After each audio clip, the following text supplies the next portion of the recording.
They say the past has a way of sneaking up on you, like an old, half-forgotten tune that suddenly plays in your head when you least expect it. For me, it arrived in the form of a letter. Not an email, not a text, but an honest-to-goodness envelope with my name scrawled in a handwriting I didn't recognize. It smelled faintly of mildew and carried the weight of something heavier than paper. My name is Daniel Mercer. I'm 32, recently divorced, and working a dead-end job as a night clerk at a chain hotel just outside Chicago. If you've ever wondered what rock bottom looks like, let me paint you a picture. A studio apartment with walls the color of wet cement, a mattress on the floor, and a fridge stocked with nothing but cheap beer and expired condiments. That was my life. Routine, bleak, and comfortably numb. But the letter changed everything. It came on an unremarkable Thursday. I remember because it was my day off, and I'd spent most of it alternating between scrolling mindlessly through my phone and binge-watching old sitcoms.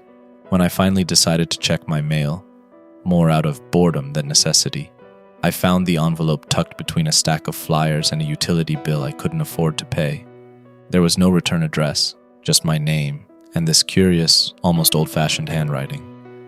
Inside was a single sheet of thick, yellowed paper and a set of keys.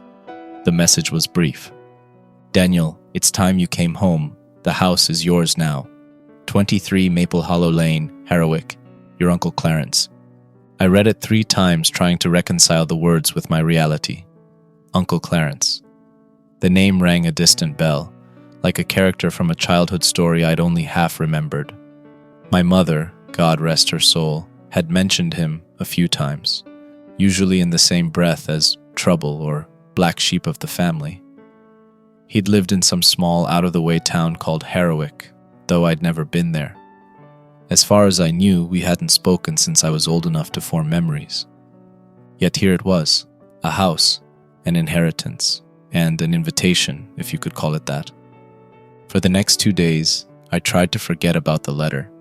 I shoved it into a drawer, told myself I had enough on my plate without chasing ghosts. But the words lingered in my mind, gnawing at the edges of my thoughts. "It's time you came home." The phrase felt less like an offer and more like an order. I finally gave in after a particularly brutal shift at the hotel. Something about dealing with a drunk wedding party at 2 a.m. had pushed me over the edge. I needed an escape, even if it was to a place I'd never been. Besides, it wasn't like I had anything to lose. The drive to Harrowick took 6 hours. My car, a battered Honda Civic that sounded like it was held together by duct tape and prayers, protested the entire way. The landscape grew increasingly rural as I went, the highway giving way to narrow, winding roads flanked by dense woods. By the time I saw the weathered sign welcoming me to Harrowick, the sun was dipping low in the sky, casting long skeletal shadows across the pavement. The town itself looked like something out of a forgotten postcard, quaint, quiet, and just a little too still. The kind of place where everyone knows everyone, and newcomers stick out like sore thumbs. As I drove down Main Street, I noticed a few curious faces peeking out from behind curtains and shop windows. There was a general store, a diner, and, of course, a church with a leaning steeple. It felt like stepping back in time. When I finally pulled up to 23 Maple Hollow Lane, my first thought was that there had to be some mistake. The house, if you could call it that, was enormous, a Victorian monstrosity with peeling paint and ivy crawling up its sides. It looked like it hadn't been lived in for decades, its windows dark and unwelcoming. A rusted wrought iron gate creaked as I pushed it open, and the overgrown path to the front door was lined with weeds that brushed against my legs like grasping fingers. I stood there for a long moment, clutching my bag and debating whether to turn around and leave. I'd come this far. Turning back now felt like admitting defeat. Taking a deep breath, I stepped onto the porch and reached for the tarnished brass doorknob. The wood groaned under my weight, and for a moment, I thought the whole thing might collapse beneath me. But the door swung open with surprising ease, revealing a dim interior that smelled of dust and decay. "Home," I muttered to myself, though the word felt wrong in my mouth. That first night in the house was quiet, though it did little to ease my nerves. I found a bedroom on the second floor, a modest space with faded wallpaper and a bed frame that looked as old as the house itself. The mattress was lumpy, but it beat sleeping in my car. After a cursory exploration of the main floor, I decided to call it a night. There was too much to process, and exhaustion was beginning to creep in.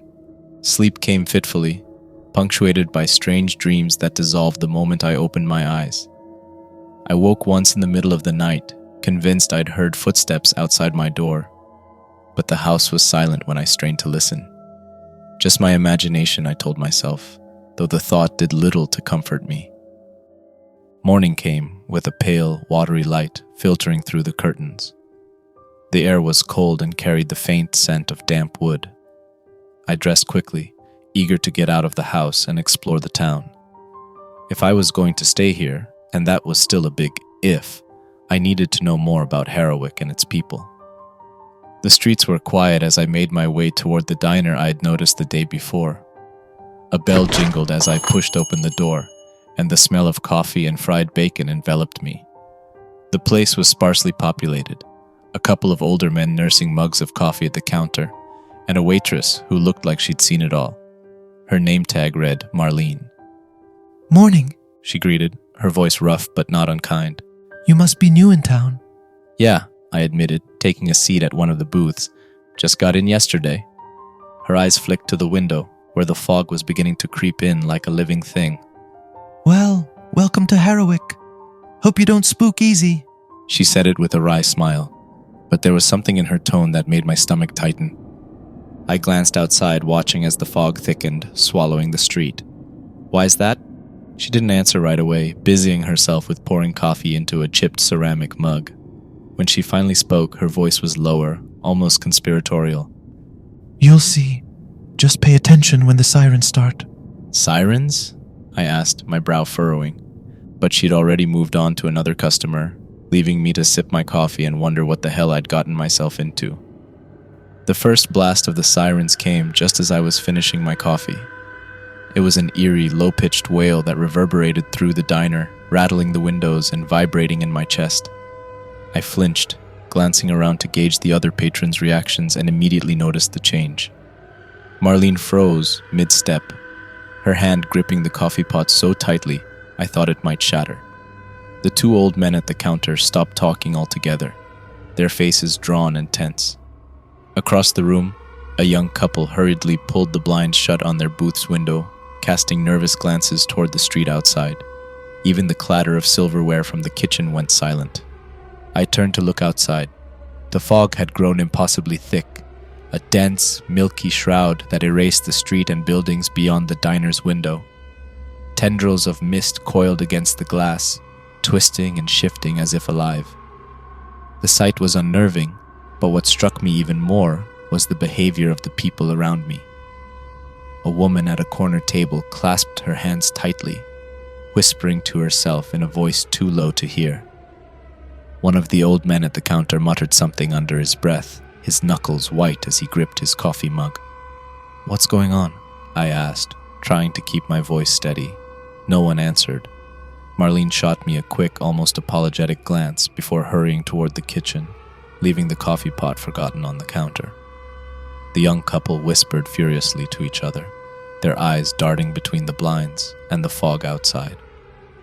The sirens continued their mournful song, rising and falling in a rhythm that made my skin crawl. The fog pressed against the windows. The light in the diner seemed to dim, the air growing colder. My heart began to pound, but I forced myself to stay calm, watching, waiting, trying to make sense of what was happening. "What the hell is this?" I muttered, louder this time. Still, no one responded. The tension in the room was palpable, the silence broken only by the wailing sirens and the faint creak of shifting wood as the fog seemed to press harder against the building. After what felt like an eternity, the sirens began to fade. The fog lingered. Then it began to dissipate, the dense shroud thinning until the street outside was visible again. The sunlight broke through the gray, and everything returned to a semblance of normalcy. I turned to the others, expecting some kind of explanation, but they were already returning to their routines. Marlene emerged from the kitchen, wiping her hands on her apron as if nothing had happened. The young couple reopened the blinds and resumed their meal, though their conversation was hushed. The old men at the counter started talking about baseball again, their earlier tension gone as if it had never existed. "What was that?" I asked, my voice louder than I'd intended. My eyes were on Marlene, but she avoided my gaze, busying herself with refilling salt shakers. "Just the fog," she said finally, her tone flat, dismissive. "That's it? The fog?" I pressed, but she turned away, leaving me with more questions than answers. Frustrated, I paid for my coffee and stepped outside. The air was crisp and smelled faintly of rain, but there was no trace of the thick, oppressive mist that had blanketed the town moments ago. The only evidence that anything unusual had happened was the lingering unease in my chest. As I walked back toward the house, I couldn't shake the feeling that something was deeply wrong with this place. I decided to make a stop at the grocery store on the way back to the house. My fridge was empty, and I figured stocking up on some basics, food, water, and a few house necessities, might make the place feel a little less abandoned. The general store I'd noticed earlier wasn't far from the diner, and the bell over the door jingled as I stepped inside. The store was small but surprisingly well stocked, with narrow aisles crammed full of everything from canned goods to cleaning supplies. A middle-aged man stood behind the counter, flipping through a magazine. He glanced up as I entered, his expression neutral but watchful. "Morning," I said, grabbing a basket from a stack near the door. He nodded but didn't say anything, his eyes lingering on me a moment longer than felt comfortable. I busied myself in the aisles, tossing a few essentials into the basket. Bread, instant coffee, a couple of cans of soup. As I reached for a jug of water, I heard the clerk clear his throat. "You new in town?" he asked, his voice gruff but not unfriendly. "Yeah," I replied, walking over to the counter. He nodded again, this time more slowly. "You staying long?" "Not sure yet," I admitted. "I inherited a house here, 23 Maple Hollow Lane." At that, his expression shifted ever so slightly. His eyes flicked to the side and his fingers tapped the edge of the counter. "Clarence's place," he said, almost to himself. "Haven't heard about that house in a long time." "Yeah," I said, leaning on the counter. "Speaking of things I haven't heard about, what's the deal with the fog and the sirens?" He stiffened, the muscles in his jaw tightening. For a moment, I thought he wasn't going to answer. Then he leaned forward, lowering his voice. "Best advice I can give you? When the fog rolls in, stay inside. Keep your doors locked and your curtains closed." "Why?" I pressed. "What happens?" He hesitated, glancing toward the door as if someone might overhear. "Just listen to the sirens, and don't go looking for trouble." Before I could ask anything else, the bell jingled again, and another customer walked in. The clerk straightened up, his expression smoothing into something unreadable. "Anything else for you?" he asked, his tone curt. "No," I said slowly, handing him a few crumpled bills. "That'll do." As I stepped outside, the sky was clear, the fog nowhere in sight, but the clerk's words stuck with me, his warning replaying in my mind as I made my way back to the house. "Don't go looking for trouble." I wasn't sure what kind of trouble he meant, but something told me I wouldn't have to look far to find it. The walk back to the house was uneventful at first, the sun filtering through the scattered clouds. The town seemed to settle into its quiet rhythm, with the occasional clatter of dishes or the murmur of voices drifting from open windows. But as I turned onto Maple Hollow Lane, I noticed a faint mist creeping along the edges of the road. It wasn't thick or menacing, just a pale haze clinging to the ground, swirling gently in the breeze. By the time I reached the house, the fog had become slightly denser, curling in soft tendrils around the wrought iron gate. I paused, gripping the handle of my bag a little tighter, before pushing the gate open. The metal groaned in protest, the sound echoing faintly in the stillness. As I climbed the steps to the porch, I glanced back at the street. The fog hadn't spread far, but it hovered. I unlocked the door and stepped inside, the comforting creak of the old wood beneath my feet grounding me once more. That night, I found it hard to relax. Even after unpacking my groceries and eating a simple dinner, the house felt too quiet, too still. Every creak of the old wood beneath my feet sounded louder than it should. Every groan of the house settling made me pause. I told myself it was just my nerves, but that didn't make it any easier to sleep. I was woken by the sound of the sirens. At first I thought I was dreaming. The mournful wails seemed distant, muffled, as if coming from somewhere deep within the house. But as I sat up in bed, my pulse quickening, the sound grew louder, more distinct. The sirens were back. I reached for my phone to check the time.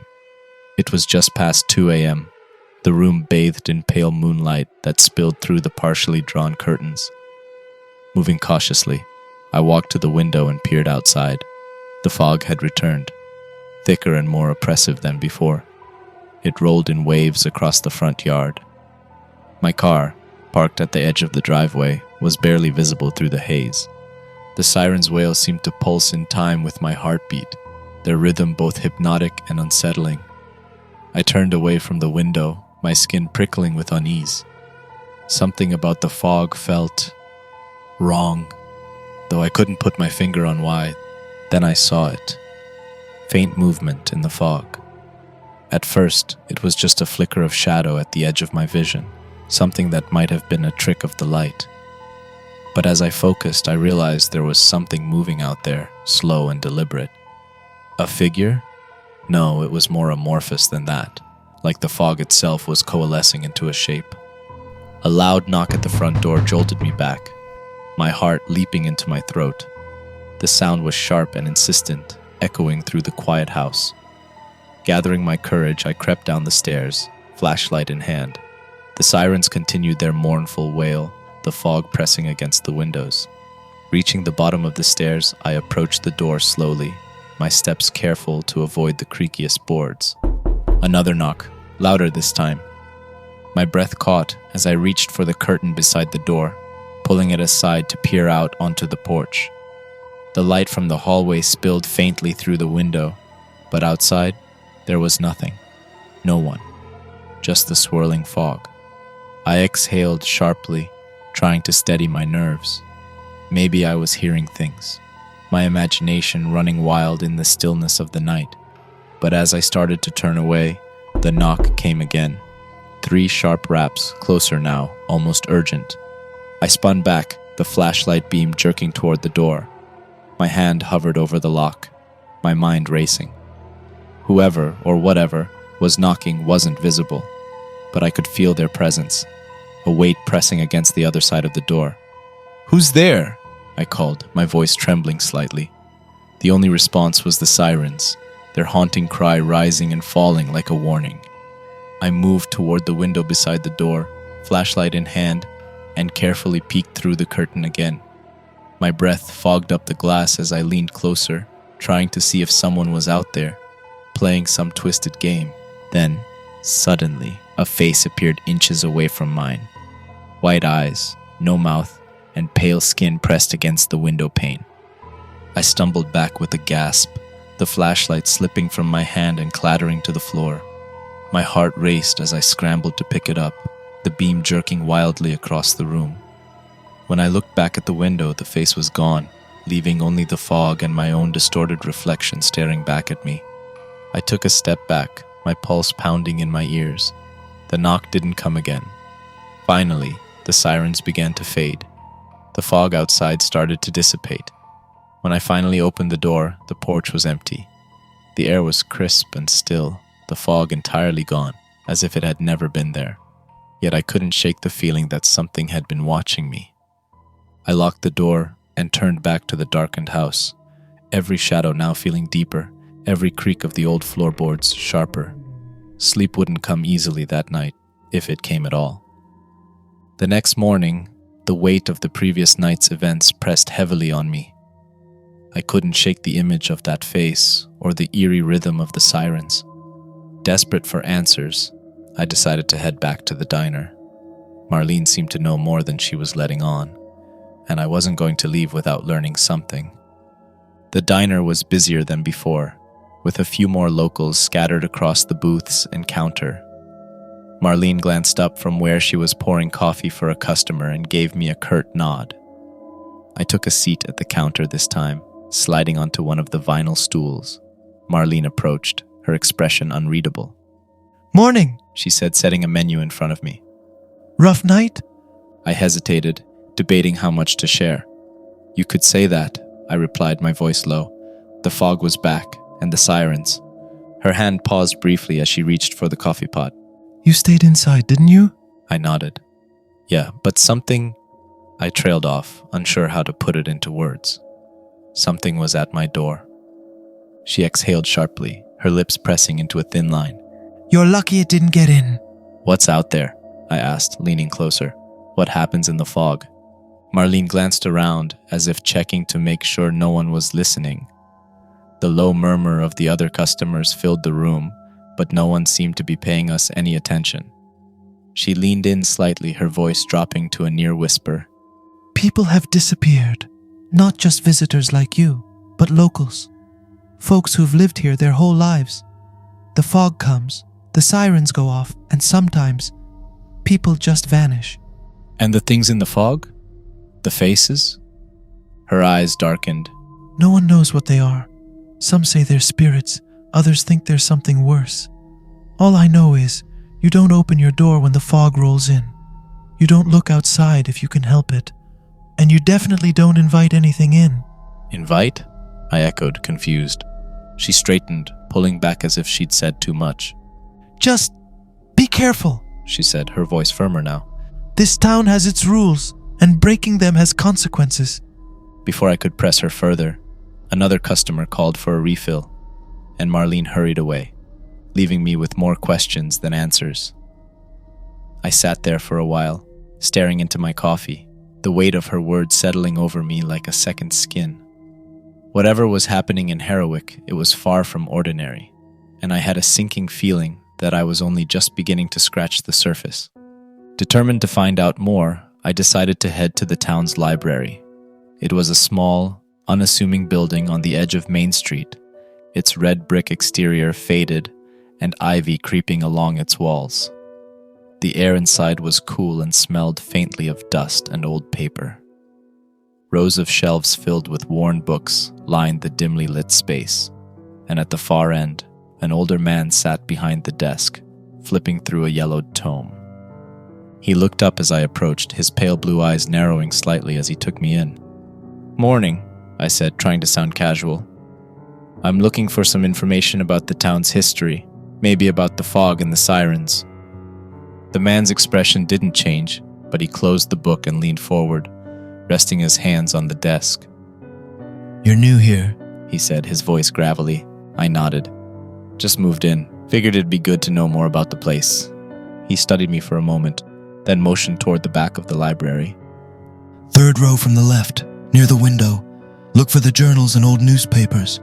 You might find what you're looking for, or you might wish you hadn't. I hesitated, but his gaze didn't waver, so I thanked him and headed to the section he'd indicated. The shelves were filled with leather-bound volumes and crumbling newspapers, their headlines barely legible in the dim light. I pulled out a few at random and carried them to a nearby table.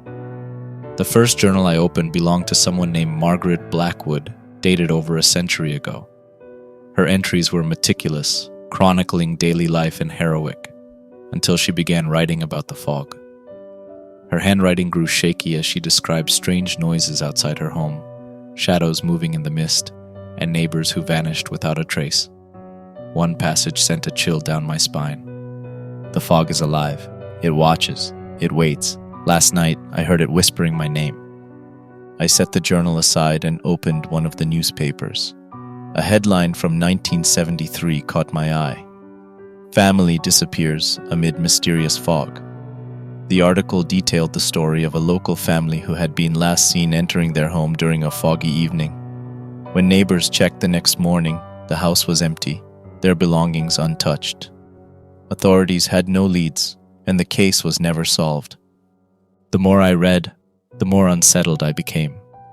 The accounts spanned decades, all eerily similar. The fog would roll in, and people would vanish. Some described hearing voices or seeing shapes in the mist. Others spoke of strange dreams and feelings of being watched. Lost in the pages, I didn't notice the old man until he was standing beside me, his presence startling me. Find anything interesting? He asked, his tone neutral but his eyes sharp. Plenty, I admitted, gesturing to the scattered journals and newspapers. But none of it explains what's really going on. He smiled faintly, though it didn't reach his eyes. That's the thing about Harrowick, he said. Some answers you have to find for yourself, and some you're better off not knowing.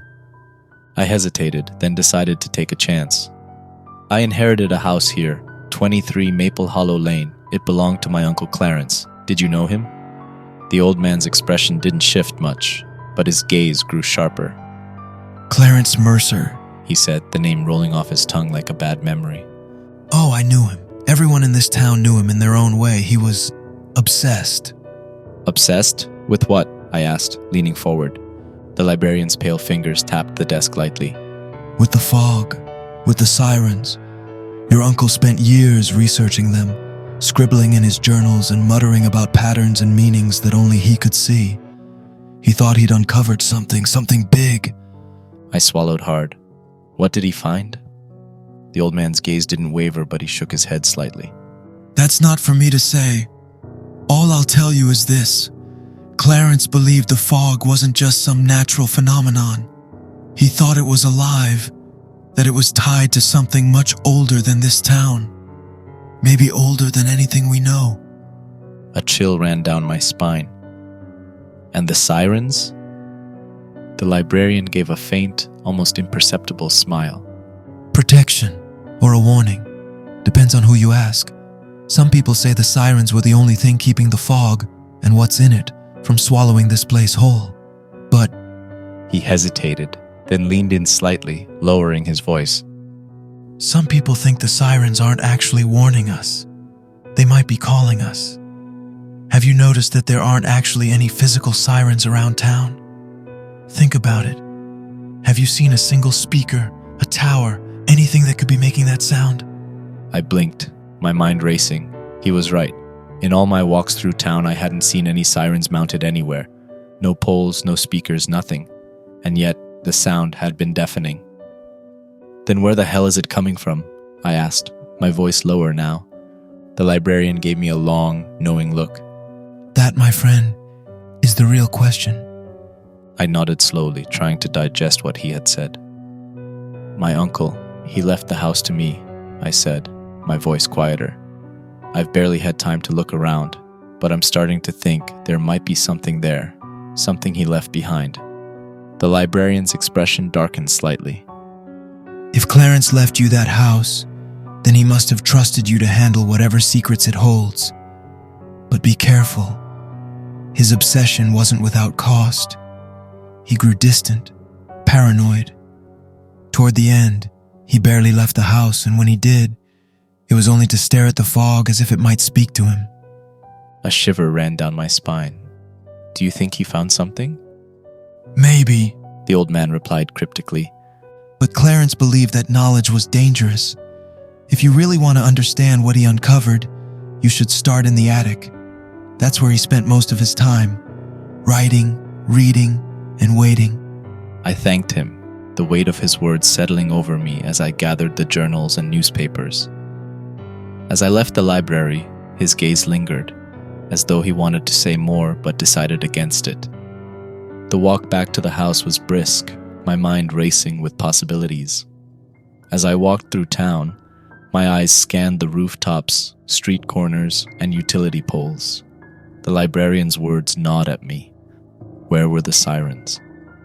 If they were as loud as they had been the past 2 nights, surely there had to be some visible source. But as I moved down the quiet streets, past the old buildings and dimly lit storefronts, I saw nothing.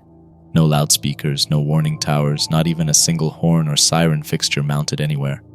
The sound had filled the entire town, yet there was no sign of where it had come from. A cold unease settled in my gut. If the sirens weren't coming from speakers, then what the hell was making them? Once home, I began combing through the house with a more focused eye.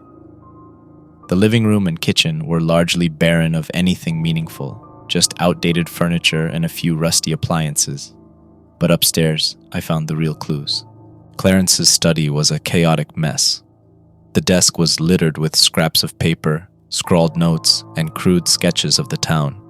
A closer look revealed strange symbols drawn alongside what looked like a rough map of Harrowick. There were circled areas labeled sightings and vanished, and at the center of it all was a bold, unsettling word: convergence. Beneath a stack of faded notebooks, I found an old brass key. My heart raced as I held it up, its weight solid in my palm. The attic. The stairs leading up to the attic creaked loudly with every step, the air growing colder as I climbed. I used the key to unlock the door, the ancient mechanism clicking open with a satisfying thunk. Pushing the door open, I was met with the smell of old wood and mildew. Dust motes swirled in the beam of my flashlight as I stepped inside. The attic was cluttered with boxes, old furniture, and piles of books, but it was the far corner that caught my eye. There, on a rickety table, was a collection of journals neatly stacked beside an oil lamp and a large faded map. The map was far more detailed than the one I'd seen earlier, with intricate lines connecting various points around Harrowick. Scribbled in the margins were phrases like "they watch," "voices in the fog," "the door must not open," and "he who makes the noise." As I flipped through the journals, Clarence's voice seemed to come alive through his writing. He described his theories about the fog, how it wasn't just a natural phenomenon, but a gateway, a veil between worlds. He wrote about things he'd seen in the mist, shapes, eyes, and once, a slender figure with white eyes and no mouth. But one entry in particular made my blood run cold. The fog grows stronger. It knows I see it for what it is. The sirens are getting louder. If I am taken, the house must stand. Do not let it in. Before I could process the weight of his words, the distant wail of the sirens pierced the air. My stomach dropped. The fog was back. Then came the knock. I forced myself to move. Each step down the staircase felt heavy, the wooden boards creaking beneath my weight as if warning me to turn back. The flashlight in my trembling hand cast long, shifting shadows along the walls, deepening the unease clawing at my gut. Another knock, louder this time, more insistent. The sound echoed through the hollow corridors of the house, mixing with the distant wail of the sirens outside. I reached the bottom of the stairs, pausing near the door. The fog outside pressed against the windows. Then came another knock, but not from the door. A sharp rapping sound came from the window beside me. My breath caught in my throat as I turned, the glass quivering ever so slightly from the impact. I could see nothing beyond the swirling fog, but the sensation of something lurking just beyond my sight was suffocating. The sound came again, this time from the kitchen, then from the back door, then the window upstairs. My stomach clenched as the knocking multiplied, spreading like a creeping infection throughout the house. Now it was everywhere. Every door, every window, even the walls seemed to be trembling under the relentless assault. The bedroom door upstairs rattled violently, as though something or many things were trying to break through. The air was thick with an unnatural pressure, a suffocating force that made my head swim. The sirens outside droned louder, as if they were trying to drown out the impossible cacophony of knocking. My pulse thundered in my ears as I backed away from the door, the walls vibrating under the ceaseless barrage. Then all at once the knocking stopped. Then I heard breathing behind me. Slow, measured breaths. My body seized, every muscle locking in place as a cold shiver ran down my spine. I forced myself to turn, slowly, cautiously, but there was nothing there. Just the darkened hallway stretching behind me, empty and silent. Then, from the kitchen doorway, a face appeared. Pale skin, white eyes, and no mouth. It peeked out from behind the doorframe, unblinking, staring straight at me. My breath hitched, my pulse hammering against my ribs. Before I could react, another face emerged. This one from the top of the stairs, identical, watching. The sirens outside screamed louder now, an unbearable wail that rattled my bones. I wanted to move, to run, to do anything but stand frozen in place, but my body refused to obey. The air grew thick, suffocating, as if the entire house was sinking into the fog. Then more faces appeared, from the windows, from the doorways, from the dim corners of the room, eyes without mouths, silent and waiting. The house was no longer mine. The sirens reached a piercing crescendo, a sound so overwhelming it felt like my skull would split open. The faceless entities stood motionless, their white eyes fixed on me. Then, one by one, their throats began to move, convulsing in an unnatural rhythm. At first it was silent, just the sickening motion of their necks shifting, their chests expanding as if they were inhaling something unseen. Then the sound began. Low at first, a deep hum that vibrated through the floor. It grew, swelling into an all too familiar wail. The sirens weren't coming from outside anymore. The entities were making the noise. The sound poured from them, a chorus of unnatural voices, mimicking the sirens, perfectly synchronized. The realization sent ice through my veins. The town's alarm was never mechanical. It had always been them. The fog pressed closer, tendrils curling into the cracks of the house, creeping beneath doors, seeping through the floorboards. The sound from the creatures grew louder, reverberating through my chest, making it hard to breathe. My legs refused to move as the faceless ones stepped forward, their mouths still absent. But their song, their wailing, agonized siren song, filled every inch of space around me.